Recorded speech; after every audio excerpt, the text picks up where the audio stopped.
Welcome to DITL, where we dig into a day in the life of the most interesting people. I'm your host, Paige Port, and today I'm sitting down with Matt Migliore, private chef and winner of Chopped, one of my all-time favorite TV shows, and Beat Bobby Flay. Chef Matt has hosted dinner parties for everyone from Gwyneth Paltrow and Courtney Cox to Tinks and Neil Patrick Harris.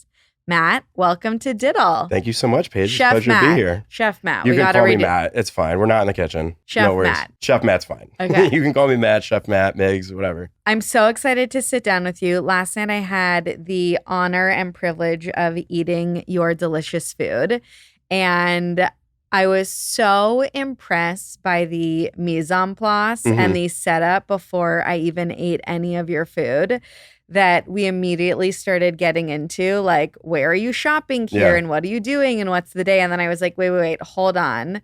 Let's save this and let's do a DITL recording. Yeah. So thank you for coming in and doing this. Thank you for having me. It's really a pleasure. Tell us, what time do you wake up and how do you start your day?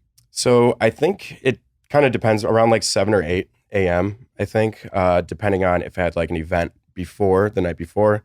If I get home super late, whatever. But I wake up, do like my green juice, pre-workout, like wake up immediately fast, get the ball rolling. We like specifics. What's your green juice? What's juice, your pre-workout? I would do Jocko greens, peach flavor would be my green juice. And then just like an amino acid pre-workout kind of kick. And as soon as I get started, I'll go through like all the events that I have for like that week, whether it be securing staff, calling purveyors, locking in produce, going to the farmer's market, and just getting ready for my day and my week. Okay. And is that all something that you're doing at home, or are you like already on the go doing like in action? So it all starts like as soon as I wake up. And of course, my lovely wife has to remind me like, Matt, you have to record everything. I'm like, okay, yes, I got it. So I wake up, make the coffee, do my pre-workout, my greens, set up the phone. Like I have just like this little tiny tripod, and literally everywhere I go, like when I get into the car, like I have to record. When I'm walking around the farmer's market, have to record. When I'm just like going to my fish butcher or something and like arguing about prices or something like that, have to record. Okay. So you wake up, you have your juice, you have your coffee, and then you work on your list. Work on the list. Your list for the day, for the week, all these next steps. Exactly. Is it organized in any sort of way? So I have a production sheet, which is basically my prep sheet, like all of the different mise en place items. For example, like what you saw last night, even down to like cut scallions or picking borage flowers or sous vide short rib or something like that. So it starts with the prep sheet. And then I go through like my POS system and see who booked what allergies are there for that specific dinner, what menu they chose, because the menu that I have, it's not just one prefix tasting menu. You have different options in each setting. And it's like, there's up to 4 choices per option, like whether it be amuse-bouche, cold or crudo, hot, entree, so on and so forth. So I have to go through each and every single one and be like, okay, this person really wants the short rib that has pickled green almonds on it, but they have an almond allergy. So I have to be very cognitive of making sure that I don't kill anybody. So let's get into the prep and shopping. Mm-hmm. You had mentioned that that starts very earlier in the day. Yes. Is that the first thing you do when you leave? That's the first thing house? I do, because it's like a huge anxiety thing where it's like, if I don't have my ingredients, if I don't have my mise en place like around me, I like freak out. Like I need it there. I need it around me. So it's the absolute first thing I do.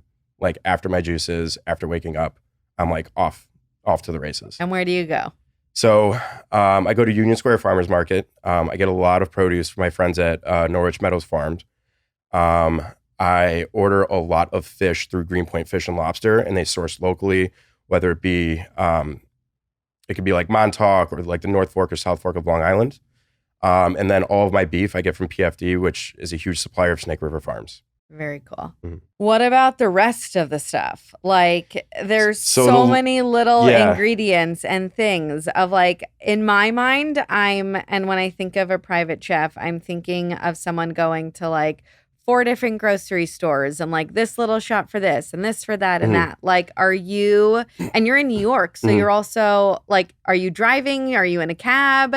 How are you getting everywhere? So I'm driving everywhere, and it's like, it's mind numbing sometimes, like just driving around, especially in Queens.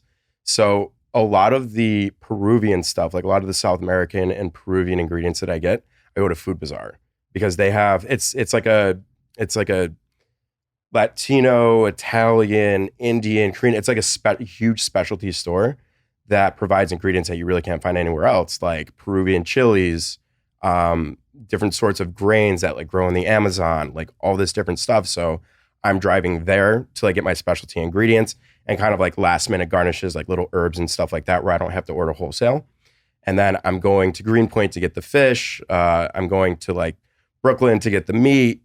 I'm just like driving everywhere basically. And it takes about like 2 to 3 hours just to gather all the ingredients and then go to my commissary and start prepping. Okay. So once you get into prep mode, what does that look like? Prep mode, headphones in. I'm either listening to like metal or like 90s hip hop or something like that. And I set up my phone and I just hit record and like I just black out and just start prepping. That's it. Like I take care of like all the proteins. I start like my jus and like my stocks and my sauces and all my braises first thing. Because a lot of the mise en place items on the menu, some of those take like 3 days to make. Like doing like a veal stock or beef demi-glace or like sous vide short ribs, they take a long time. So I do all of the bulk stuff first, and all of like the minute little garnishes and stuff like that, I'll either do it at the event or a couple hours before, just so everything's set up. And are you referencing just like that one sheet of paper that you started with in the morning? So I have the prep sheet, and then I have my BEO, which is my banquet event order. And that has like the staff that I'm using. If somebody opts in to get like a bartender, I'll have like the specialty cocktails that they want. I'll have like the different canapes or all the different courses, whether it be like family style, 5-course plated, 3-course plated, all the staff on there, the time of the event, the dress code of the event, the time that we need to arrive. And if it's like an event that's outside of like the 5 boroughs, like if we do something in like New Jersey or Greenwich or out east, like the time that everybody has to get to my apartment, i.e. my staff, so we can leave and head out. So it has like everything on that sheet. So it's basically 2 sheets of paper, I would say. Are you doing like one event a day or so multiples? Yeah. So this season, I do have seasons to the business. I would say like post like Christmas, like holiday season, it's a little bit slower, like around February, but like I would say March through like December is just like go, go, go. But I'll probably do around like 3 to 4 events a week. Okay. And sometimes I'll double up during the holidays and do like a brunch on the same day that I'll do like a 7 p.m. dinner. How do you have the time for this? Like at a certain point and over the years, like what have you learned to delegate? Like, it's the shopping is 2 to 3 hours. And that's just for thinking about one event maybe or stuff for the week. Then there's the mise en place that is a couple of hours. Then there's you yourself showering, getting ready, getting yourself presented. I mean, are you even eating in between all this? Like, how are you? Honestly, there will be days where I'll wake up, have my juices, start prepping, go to the event, leave the event. I'll get home by like midnight and I'll be like, oh my God, like I haven't had one bite of food today. Like obviously like tasting my food, tasting all the mise en place, like having these little morsels and stuff. But sometimes I'll forget to eat, but doing all of that, it allowed me to kind of put other professionals in a position where I don't have to worry about. Like you met Clark like last night, right? Like he's also my captain, like my head server, and he's our head mixologist. So I don't have to worry about service. I know that he's already dialed in. Like he knows what wines are being poured. He knows to pour them like label facing the guests. Like he knows how to clear, set, hold a conversation, take the temperature of the room. So those people in those positions, I don't have to worry about. I just have to worry about the food. And all of the mise en place for like smaller events, anywhere from like 2 people, I would say to maybe like 15 to 20 people, I will do all the mise en place myself because classically chefs are control freaks. I'm glad you love that. No, I get it. I'm a control freak myself. And I think that as as I've gotten older and as my role has evolved, like I've really learned the value in delegating. Yeah. And I can see that obviously your wife is a huge part of your business. Hmm. Captain Clark Captain Clark. is another huge part of Yeah. your business. And all these people, it's like the team helps you do what you are able to Yep. do. Yep. And they're all very And supportive. yeah, They're like, anything you need, like, let me jump in, let me help pick herbs, like, let me pick up a knife, let me help you out. if you're sick, what happens to the I event don't that night? I don't get sick. I've never had an event where I was sick. Never. Never. Never. Do you have something wooden in Yeah. here? Like, knock on wood. Yeah, I haven't had one event that I was sick. I mean, I've had, last minute staff is like, hey, I don't feel so great. It's like, okay, don't worry about it. I'll find somebody else. Not a big deal. So, but it's never happened where I've been ill, like never, nothing like that. So that's a perfect segue. Yeah. You clearly have a really strong immune system. I do. What else are you taking from like a supplement standpoint, other routines of just keeping you feeling good?